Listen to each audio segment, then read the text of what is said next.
Plumbing பணிக்கு தேவையான கருவிகள். Plumbing tools.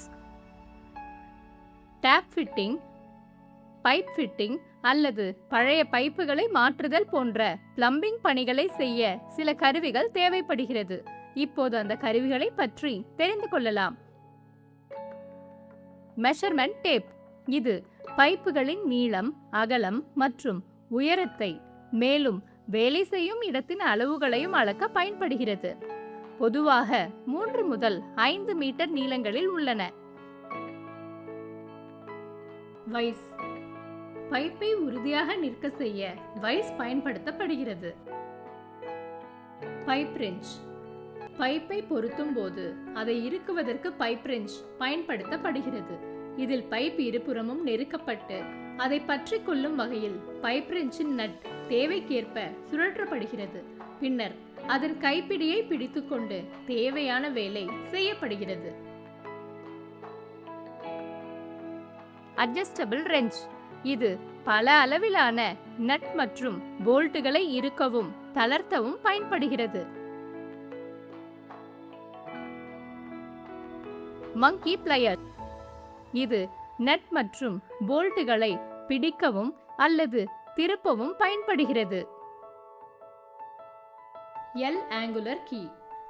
போல்ட்டுகள் மற்றும் அறுகோண தலை கொண்ட ஸ்க்ரூக்களை திறக்க எல் ஆங்குலர் கீ பயன்படுத்தப்படுகிறது.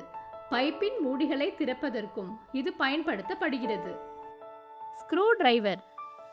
இது சிறிய மற்றும் பெரிய ஸ்க்ரூக்களை இறுக்க மற்றும் தளர்த்த பயன்படுகிறது. ஹேக்ஸா. ஹேக்ஸா என்பது ஒரு ரம்பம் போன்ற சின்ன பற்கள் கொண்ட ஒரு டூல்ஸ். அதன் கத்தி ஒரு கட்டமைப்பில் பொருத்தப்பட்டிருக்கும். இது உலோக மற்றும் பிளாஸ்டிக் போன்ற பொருட்கள் மற்றும் பைப்புகளை வெட்டுவதற்கு பயன்படுத்தப்படுகிறது. Pipe cutter.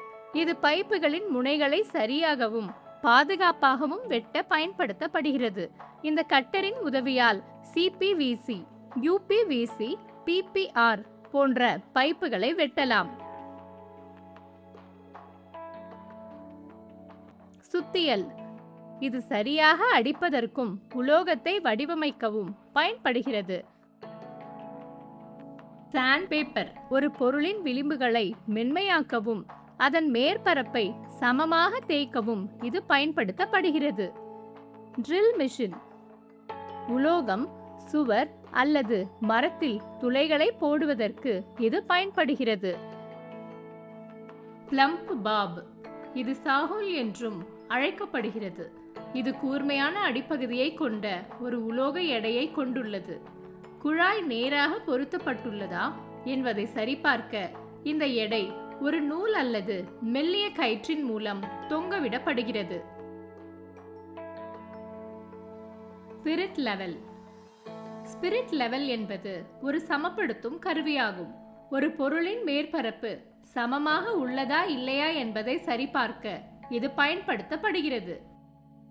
Water level pipe. ஒரு சுவரில் 1 மீட்டர் உயரத்தில் ஒரு புள்ளியை குறித்துவிட்டு அதே உயரத்தை மற்றொரு இடத்திலும் குறிக்க வேண்டியிருக்கும் போது நாம் வாட்டர் லெவல் பைப்பை பயன்படுத்துகிறோம். ஒரு கண்டெய்னரில் உள்ள நீர் வெவ்வேறு மட்டங்களில் இருக்காது. அது எப்போதும் ஒரே மட்டத்தையே கொண்டிருக்கும். இந்த கருவி அந்த தத்துவத்தின் அடிப்படையிலேயே செயல்படுகிறது. 10 முதல் 15 மில்லிமீட்டர் விட்டம் கொண்ட பாலித்தீன் பைப்பில் நீர் நிரப்பப்படுகிறது. தேவைக்கேற்ப நீளமான அல்லது குட்டையான பாலித்தீன் பைப்பை பயன்படுத்தலாம்.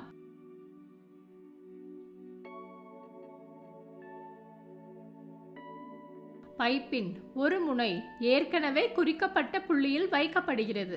மறுமுனை அதே உயரத்தை குறிக்க வேண்டிய இடத்திற்கு கொண்டு செல்லப்படுகிறது. பைப்பில் உள்ள நீரின் மட்டம் நிலையான நிலையை அடைந்ததும் அந்த இடத்தில் குறியிடப்படுகிறது.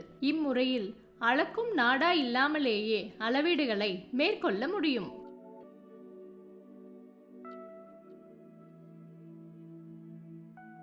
ராச்செட் டை.